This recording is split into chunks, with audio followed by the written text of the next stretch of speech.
man is back. Oh, okay, boys.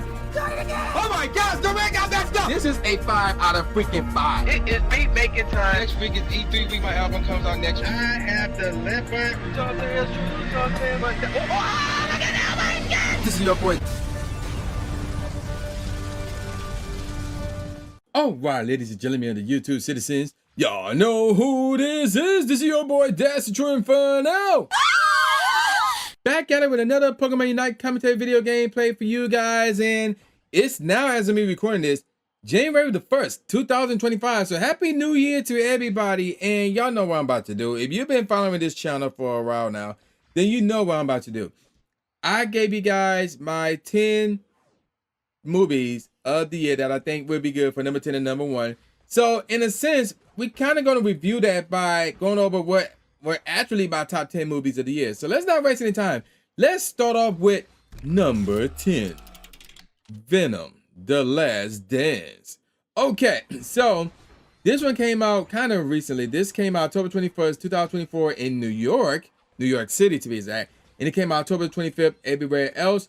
So this one was under Columbia Pictures, Marvel, obviously, Arad Productions, Home Max Productions, Pascal Pictures, TSG Entertainment, Marcel Hardy Productions, Hutch Park Entertainment, and Hardy, Son, and Baker.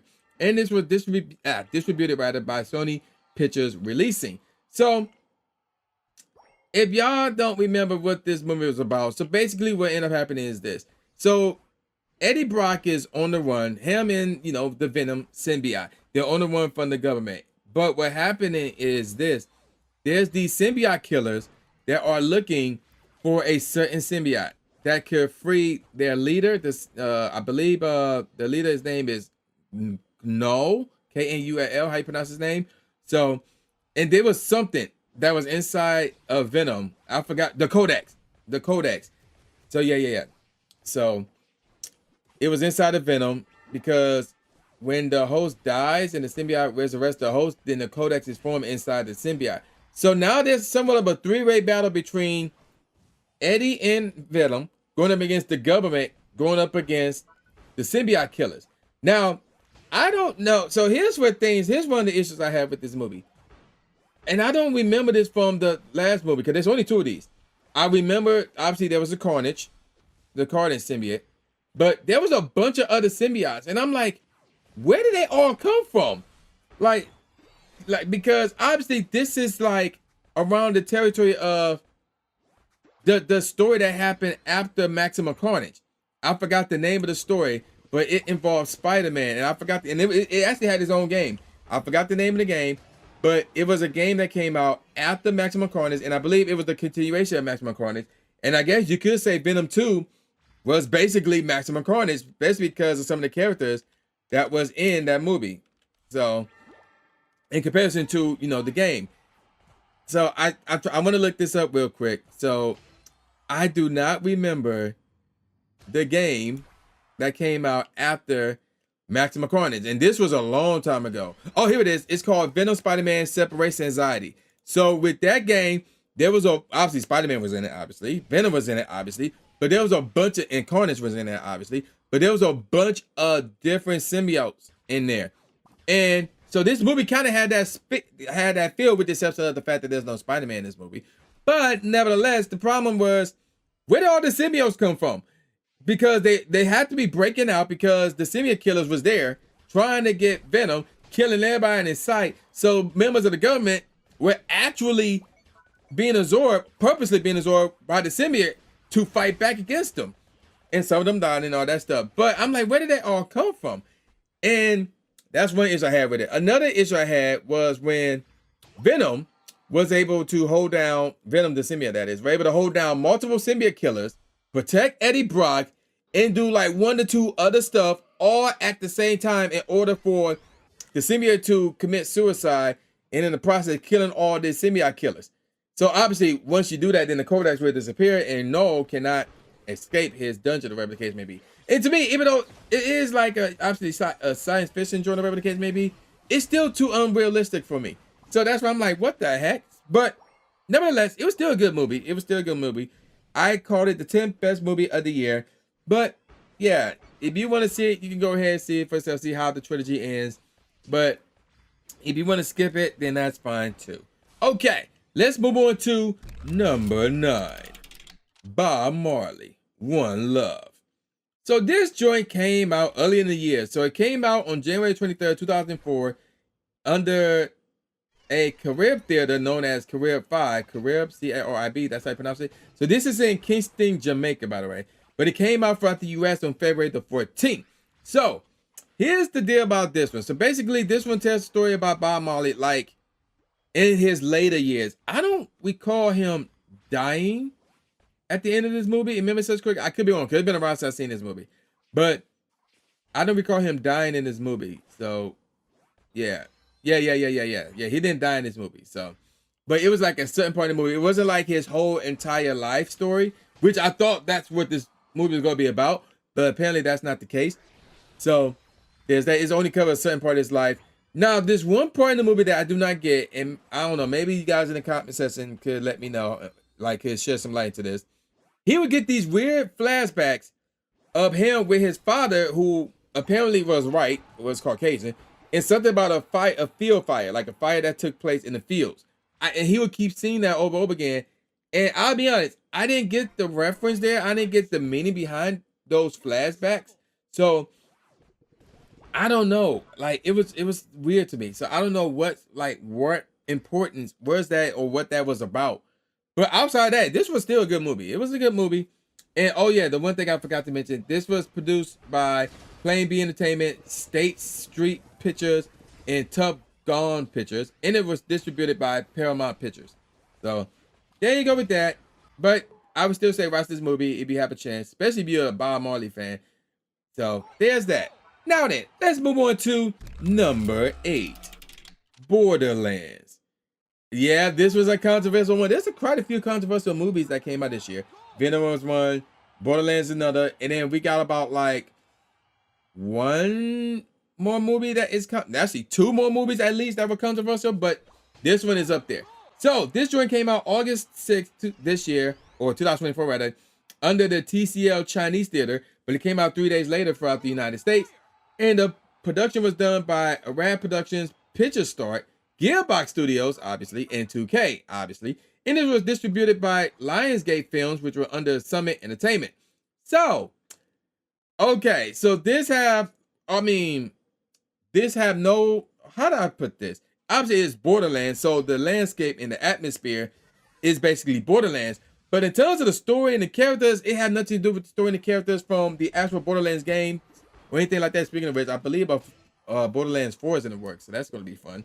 But basically, if memory serves it correctly, a bounty hunter named Lilith is paid or is hired, or recruited rather, to look for the main villain's daughter, whose name is Tina. And the thing is, Tina is hanging around with this, I forgot, I don't remember all the characters. I know Kevin Hart was in there, and Tina was hanging with him actually. So it was Tina, Kevin Hart's character, who's go by the name of Roland, and then we got Claptrap, I believe that's his name, and then Lilith joined up with them. And what were they looking for? I believe they were looking for something that could give them powers, and Tina thought that she was the key to unlocking that. So, but in actuality, that's not the case. That's not what happened. But let me repeat what I said on Twitter. So for starters, the Borderlands movie, this movie, it's not as bad as everybody makes it out to be. Like, I'm not saying it's a great, obviously, it's number 8, so it's obviously not in the top 5, but it's not as bad as everybody makes it out to be. I will admit, the story wasn't bad, but that final part was blah, in my opinion. Yeah, there were some funny moments in there, and the twist was a bit predictable, referring to the fact that Tina made it herself to be, oh, I'm the chosen one to unlock this crazy spot that can give me powers, but it wasn't her. It was actually Lilith, who was the actual chosen one. So the vote, yeah, it was the vote. So there's that right there. And this is one of those movies where I'm not going to say give it a shot, because it's not that good where I'm like, oh man, y'all were totally wrong. But no, I'm not going to go that far. If you want to watch it, if you're a Borderlands fan, okay, but it's not as bad as everybody makes it out to be, but it is a skippable movie. So There you go with that. Now, let's move on to number 7. Bad Boys, Ride or Die. Okay, so I was excited when this one got announced because I was like, oh my gosh, they're coming out with another one. Yo, okay. So this joint came out May the 22nd of 2024 at the Coca-Cola Arena. Where's that at? That's in Dubai. Okay. I never heard that arena, but okay, cool. And then it came out June the 7th in the United States. So the production was done by Columbia Pictures, Don Simpson / Jerry Bruckheimer Films, Westbrook Studios, 2.0 Entertainment, TSG Entertainment, and it was distributed by Sony Pictures Releasing. So there you go with that. Now, this is an interesting story in my opinion, and actually it was great. I had no issue with the story whatsoever. So basically what ended up happening is this. Even though he died in the third movie, Mike Lowry was framed messing around with drugs. And because of that, Will and Martin's character was framed with them because they were like really close with the guy. Because, he was their boss. He was, so they really messed with him. So obviously they were framed for that. And then they had to deal with some enemies. I forgot what relation. I think they were just like, they had to deal with some enemies that were trying to kill him. Not to mention Will's son, who was in the third movie, I believe he was like one of the 2 main villains in the third movie. He escaped prison. And now it's the 3 of them together. So that created an interesting dynamic. And then one of the cops, who is the daughter of Mike, like she's out for revenge because Will's son killed Mike. So there's that scenario. So I will admit, there's a lot going on in this movie, but I really like the story. Now, the one thing that I kind of don't like was the fact that Martin's characters changed in comparison to the previous movies. It's kind of changed because, like, in the previous movie, he was all like safe, trying to play it safe, unless he really had to get down and dirty with the gunshots and stuff like that. But this movie, he was acting like a hippie, like, oh man, I see the future, man. You need to walk along the path, or something like that. So, to me, that just came out of nowhere in comparison to the previous 3 movies. But outside of that, this was a good movie. It was number 7 on my list, but it's not number 6. Let's check out what number 6 is. Number 6, Godzilla x Kong, The New Empire. Okay, so this joint came out on March 25th of 2024 at the TCL Chinese Theater, again, and it came out March 29th in the United States. So the production company involved was Legendary Pictures, and it was distributed by Warner Brothers Pictures Worldwide and Toho in Japan. Okay, so we got another Godzilla Kong movie. So what this was about? Okay, so Kong is now on the Hollow Earth, and he kind of lonely. He want more of his kind. Well, he found some of his kind. Like, he found other giant gorillas, but their leader is not only their leader evil, which in turn makes the entire community evil, but their leader is kind of a dick. Like, I'll be honest. So the leader, I forgot what the leader tried to do. I don't remember if the leader tried to escape Hollow Earth or try to destroy, not Hollow Earth, but maybe destroy the actual Earth. I think trying to escape it. So Kong obviously tried to stop him from escaping, but he can't do it alone. So he needs Godzilla's help, who is sleeping on the actual planet. So he had to go and bring up Godzilla. Now, Godzilla was able to sense the threat, but he thought Kong was a part of it because they end up fighting again each other.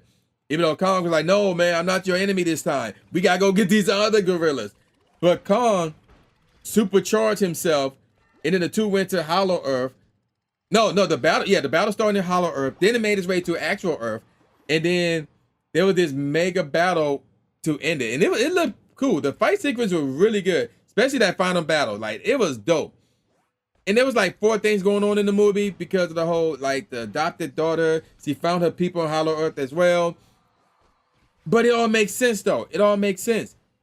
The only thing I have an issue regarding this movie was, it was like, I feel like between Godzilla and King Kong, the movie was more tailored towards King Kong. It was like, made King Kong look more like the star and Godzilla like the supporting actor, where they both should be co-stars. So that's how I felt about this movie. And not to mention, prior to that mega battle, Godzilla was like being treated as, oh my gosh, he's bad again. Everybody, we need to stop Godzilla, stuff like that. Like, it was a little bit of that as well in this movie. And I didn't like that either, because at this point I'm like, bro, y'all know Godzilla a hero. So I'm like, why are y'all tripping? So, but outside of that, this was a great movie. Like, I really, really like this movie. Okay, so with that said, let's move on to number 5, Kraven the Hunter. So this one came out December 13th of this year, and the production companies involved were Columbia Pictures, Marvel Entertainment, obviously, TSG Entertainment, the second, Arad Productions, Tom Match Productions again, and it was distributed by Sony Pictures Releasing. So this one tells the story about Kraven, how he became Kraven. So obviously, you know, his mother died. It's him and his half brother Dimitri, and you know they got their father Nikolai. And basically, Nikolai is a drug dealer. He actually a kingpin, not the kingpin, but like a kingpin. He focused on drug trafficking and all that jazz. But he is also in the middle of a gang war, which also includes Rhino. Yeah, that Rhino. Rhino's actually another kingpin as well. So what ended up happening was this: a lion attacked what's his name? Sergey. And there's one lady. What's her name in this movie? Who is like the actress who plays her is really gorgeous. Calypso, that's her name, Calypso. She actually saves Kraven or Sergey by giving him some type of potion that gave him this superhuman strength and these animal senses and animal abilities and stuff like that. And that's how he became Kraven. He would go around and like literally kill evildoers. So there's that. And then of course, the likes of Rhino found out about him and kidnapped Dimitri. And now we got this scenario where, yeah, Kraven got to save Dimitri. He's still having issues with his father and all that jazz. And obviously, Dimitri would end up to become the Chameleon. So, yeah, because they actually have brothers, obviously. Now, here's the thing. This movie is graphic as heck. There's a lot of stabbing in this movie. Like, it's bloody. Especially that final battle scene. It was crazy. Now, another thing I will say is this. Okay, he does this. So, anywho, there's this one character who is like, I guess, like a secondary main villain, or the secondary villain called the Foreigner in this movie as well. I never heard of him, but apparently he is in the Spectacular Spider-Man comics. So, that's interesting. He was formerly married to Silver Sable in the comics. So that's interesting. Now, how does Kraven got his powers made sense to me. And also like how Chameleon got his story. But based on how the movie ended, the Chameleon, Dimitri, took over his father's business as a crime boss. I don't like knowing Chameleon based on all the Spider-Man shows and stuff that I've seen that feature Chameleon. To me, this don't suit him. Like maybe it's like the start, and then he could go beyond being a crime boss, but this don't suit him in my opinion. I also don't like how Kraven's fathers died, by the way. Like he was out camping, and then Kraven paid him a visit, and then he took his bullets without his father noticing, and then the bear showed up and attacked Kraven's father, while Kraven just walked away. Like he started walking away, and then the bear showed up. It wasn't like the bear showed up, Kraven saw it, and then walked away. That's not what happened. But nevertheless, this was a good movie. This was a really good movie. Okay, so let's move on to number 4. Sonic the Hedgehog 3. Y'all thought Sonic 3 was going to be my number 3 movie of the year? Nah, it got passed at the very last minute. So, let's take a look at this real quick. This joint came out December the 10th of 2024 at the Empire Leicester Square. Where's that located at? So, that is in the north side of the Leicester Square in London. Okay. And then 10 days later, it came out in the United States. 7 days later, it came out in Japan. So, this one came out recently in Japan. So the production was done by Paramount Pictures, Sega Sammy Group, obviously, Original Film, Mars Animation Planet, and Blood Studios. And it was distributed by Paramount Pictures. So, what happened here? Think to a degree Sonic Adventure 2. Because, yeah, there was a lot of references to Sonic Adventure 2 in this one. So, basically, Shadow, who was locked up in the gun facility out near Japan, he broke loose, and now he's in Japan. Sonic, Tails, and Knuckles, they are celebrating the anniversary of Sonic's arrival on the planet. And Gun pulled up like, yo, we need Team Sonic. So they pulled up in Tokyo and Shadow mopped the floor with them, even though there was this cool chase scene between Shadow and Sonic. But Shadow made his escape. And then what ended up happening was this. Walter. So a high-ranking official in Gun was attacked. and was killed while meeting with Team Sonic.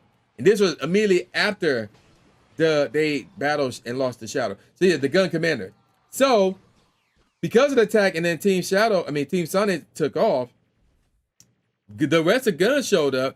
They saw the body, and they believe that Team Sonic got him killed and stole his key card. But in actuality, Walters gave him the key card. So now there's this issue where everybody going after the key card. And at first, because what happened was somebody used Eggman's robots to kill him, and Eggman was like, I retired. And that's another thing. How did Eggman survive Sonic 2? Like, how did Eggman survive Sonic 2? I never understood how that happened. If you saw how Sonic 2 ended, there was no way Eggman survived that. That was crazy. So there was an alliance formed between Eggman and Team Sonic, but come to find out, it was Gerald Robotnik who sent the drones out. So Gerald and Ivo teamed up, and of course Gerald was working with Shadow. So the plan was to get the other key cards so they can like launch this giant spaceship. I'm not sure if this is the Death Egg, but it was some type of gun ship because Gun created it for Gerald, and Gerald and Eggman took control of it because they got both key cards. And on this ship was the Eclipse cannon that they were going to use. Now Eggman wanted to use the Eclipse cannon to take over the world. Gerald and Shadow, on the other hand, was to actually use the cannon and kill everybody. So. And then what happened was one of the Sonic's adopted parents, Tom, he got injured due to the Shadow, even though I think it was like more of an accident, but he got injured. So Sonic got pissed off, used the Chaos Emeralds to become Super Sonic. And then to me, this is where things get crazy, right? This is one of the nitpicks that I have about this movie. This ain't a nitpick. This is more than that. This is an issue that I have with the movie. I understand, right, that if you play Sonic 3, Sonic was like Super Sonic. And then Knuckles just jumped out of the ground and forced the Super Sonic out of Sonic and forced the Chaos Emeralds out of him. Shadow kind of did the same thing here. Shadow just one-punched Super Sonic, knocking the Chaos Emeralds off of him. And then both of them rushed towards it. And now we have a Super Sonic against a Super Shadow fight. And I'm like, and then all of a sudden, Super Sonic can go toe-to-toe with Super Shadow when he was one-shotted by Shadow. And I'm like, what? That makes no sense. It was a way for them to have that super fight, and then of course both be super, because they reconcile, and then they teamed up against Gerald Robotnik. Ivo, aka Eggman, realized what Gerald tried to do. Obviously, stop his grandfather with the help of Tails and Knuckles, and Ivo actually sacrificed himself to save the planet. And it appeared that Shadow sacrificed himself to save the planet, similar to how Sonic Adventure 2 were, with the exception of there was no giant alien that fused with the cannon. That didn't exist here. So there's that. And then, of course, the secret ending movies. Oh, my God. Well, obviously, one of them was Shadow revealed to survive. But the other one, oh, my God. Yo, there's obviously going to be a Sonic 4. And, yo, they are announcing a bunch of characters. One of them is like clone copies of each other. But the other one, oh, my gosh. I cannot wait to see that one. But back to Sonic 3. So aside from that issue about Sonic or Super Sonic being one-shotted by Shadow, the other issue that I have is the fact that Gun considered Team Sonic an enemy. And then that part was just completely forgotten about when the two Eggmans got the key cards and launched that gunship. That part was completely forgotten about. I'm like, how did they solve that part? And then, again, it was never explained how Eggman survived Sonic 2. So those are the two issues I have with this movie. But outside of that, great movie. If I do say so myself, it's just not top 3. Speaking of which, number 3, Mufasa, the Lion King. So this was the very last movie that I saw in 2024. So this joint came out December 9th, and this was shown in Dolby Theater, and that was looked like that's in Hollywood. So yeah, that's in Cali. And then it came out on December 20th throughout the United States. So the production company was Walt Disney Pictures, and it was distributed by Walt Disney Studios Motion Pictures. Okay, so what is this about? So Mufasa, okay, so this was actually a story that was told to Simba's daughter, Nala, actually. Right, was it Nala? I believe it was Nala. No, Kiara. So yeah, so Rafiki was telling this story to Timon, Pumbaa, and Kiara about a young Mufasa, her grandfather. and how he met Scar. So Mufasa was separated from his parents because of a storm. Oh, because of a flood. And he was founded by Mufasa, who had a different name. I think, what was his name? Taka. So Taka saved him from the crocodiles, brought him back to his tribe, and they were like, no, he's an outsider, he can't stay. And then they, like, after Mufasa proves himself with a race that he won, the leader was like, okay, he can stay, but he hanging with the women. So, and then of course with the lions and the lioness are the ones apparently who goes out and hunt and like look for food and stuff like that. So the women were teaching not Simba, but Mufasa how to hunt and how to, you know, use his senses and stuff like that. So Mufasa became kind of OP. So they grew up together, and you know they form a brotherly bond. Mufasa and Taka there. Now what happened was this: the White Lions showed up and attacked Mufasa and Taka's mother. Now what ended up happening was Mufasa killed one of them while the other one fled. Taka saw this, but you know, so Taka is not exactly the fighter, because he's not the fighter, he's not the hunter and stuff like that, whereas Mufasa is. So what ended up happening was this: the White Lions was like, what? One of them killed the leader, his son got killed by Mufasa. So now they're about to pull up like, yo, we about to take them all out. So obviously, Taka's camp, so Taka's father was like, yo, Taka, you have to be the king. You have to leave. Mufasa, you got to protect Taka. So yeah, because now it's like Mufasa like, yo, you saved my life. Thank you for that. You let us know that they're coming. We're going to send a scout just in case. Oh, snap, they are coming? Yeah, y'all too, y'all got to go. So Taka and Mufasa, they take off one, even though they didn't want to.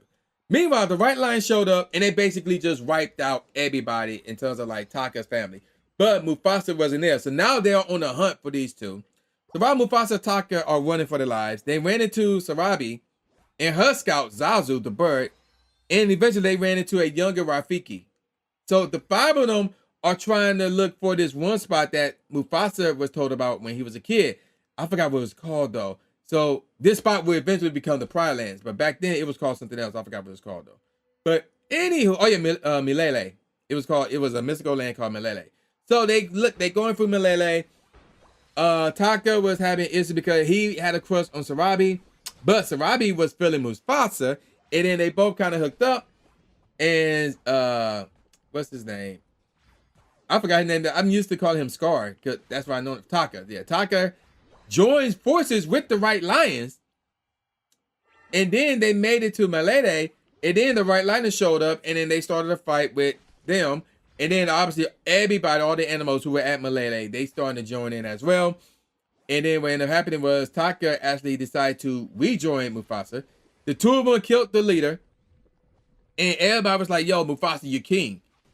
Even though he didn't want to be, but he took the responsibility, because everybody looked at him like, no, bro, you're king. So, and then when it came to Taka, Mufasa was like, yeah, you saved my life twice. Because yeah, they showed the claw moment, like when Scar killed Mufasa the Lion King. They showed that moment twice. Once when they was a kids, and then another one was when, I think they showed it 3 times. Once when they were kids, when they first met. The other was doing the battle, because Mufasa was about to fall as well, but Taka saved him. And then I forgot, there was another moment in between that, I think. I don't remember when that happened. But anywho, Mufasa was like, yo, Taka's my brother, he can stay here, but you're not Taka anymore. So Taka was like, okay, I will rename myself to be Scar. So Mufasa became king. Malele, and also there was an earthquake that happened during the fight. And Malele became the Pride Rock. And then of course, Scar developed that jealousy and that hatred towards Mufasa. So, and I like that part, because that set the stage for the actual Lion King story when Simba was born, and Scar, who were originally supposed to be king of his own spot, got his spot taken away from him, and it was Mufasa who became king. So I like that part.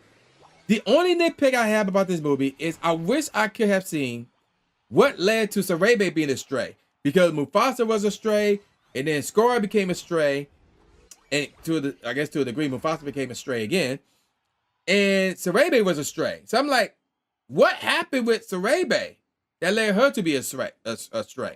So I wish they could have shown us, or we could have been informed of what happened there, but they never did. But I guess they didn't feel like it was that important. But outside of that, I had no problem with the movie. And of course, they're going to be singing. It's a Disney movie. So of course, they're going to be singing. So obviously, you should always expect that. But this was a good movie. All right, then. Let's move on to number 2. Deadpool and Wolverine.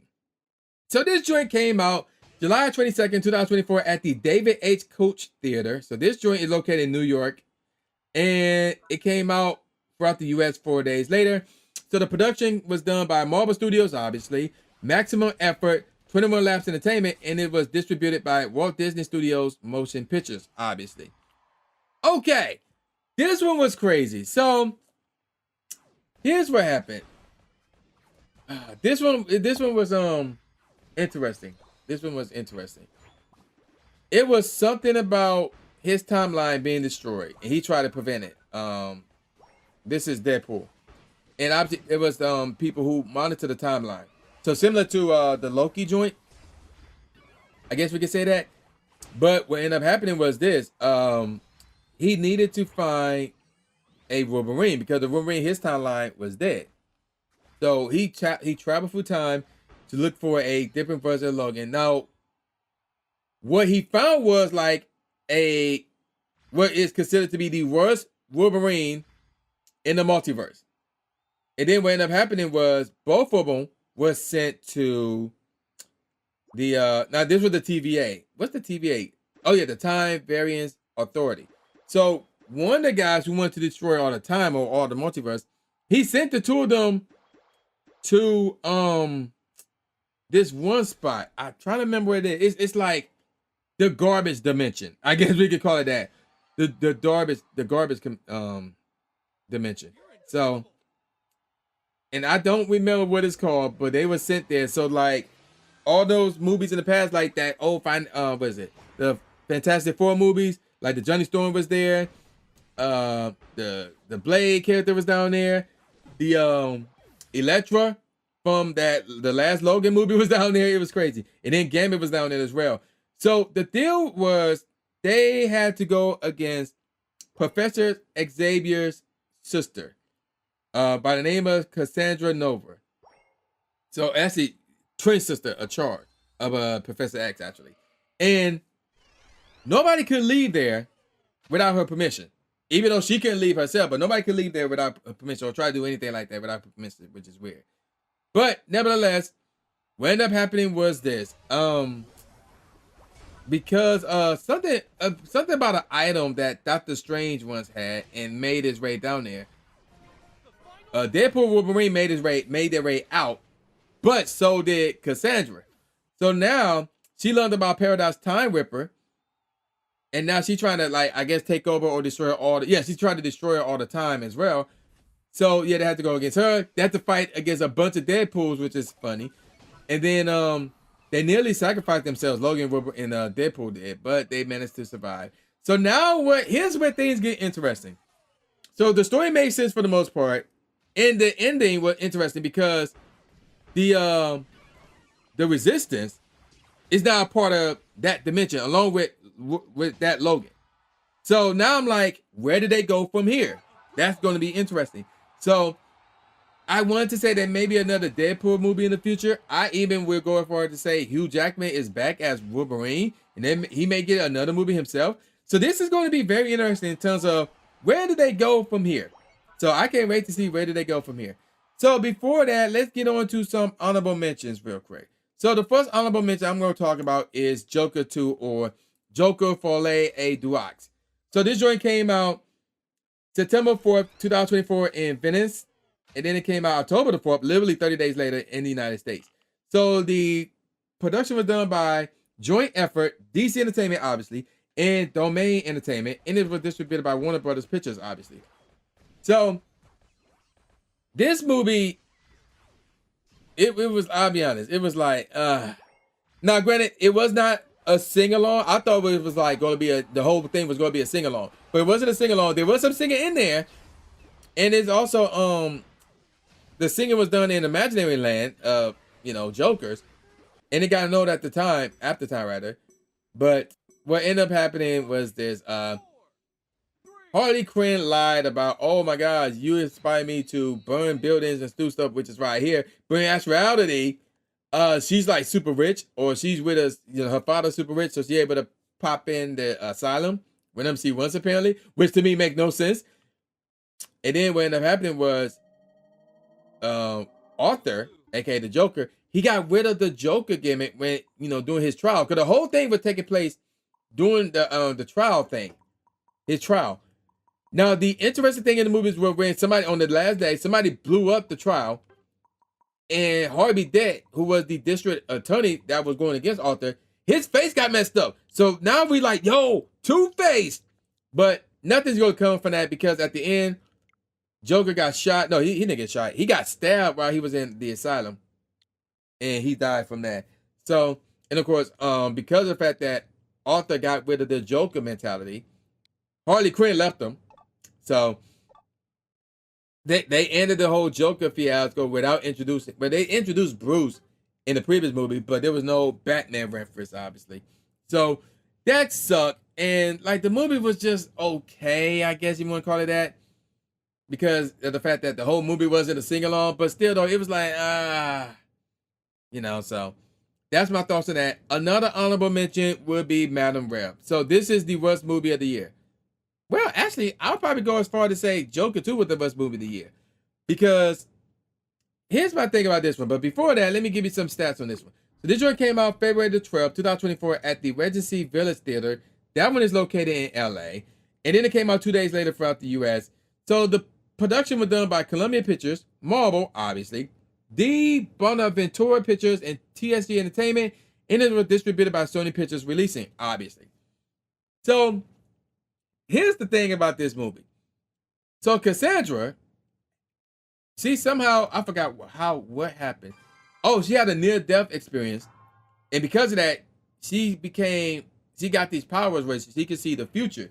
And what ended up happening was she had to protect these 3 teenage girls from being killed by this one guy. What's his name?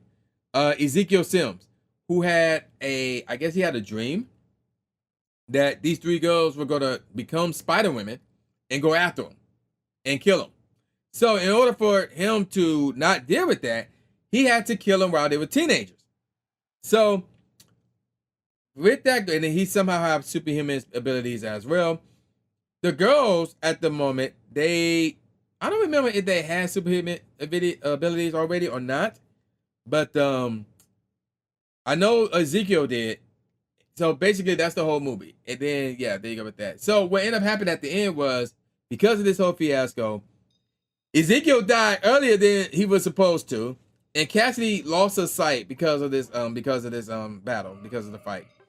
So here's my issues with this. The villain story made no sense to me because of the fact he ended up dying. Like I said, he ended up dying way ahead of schedule of what was predicted for him, because he supposed to die later on.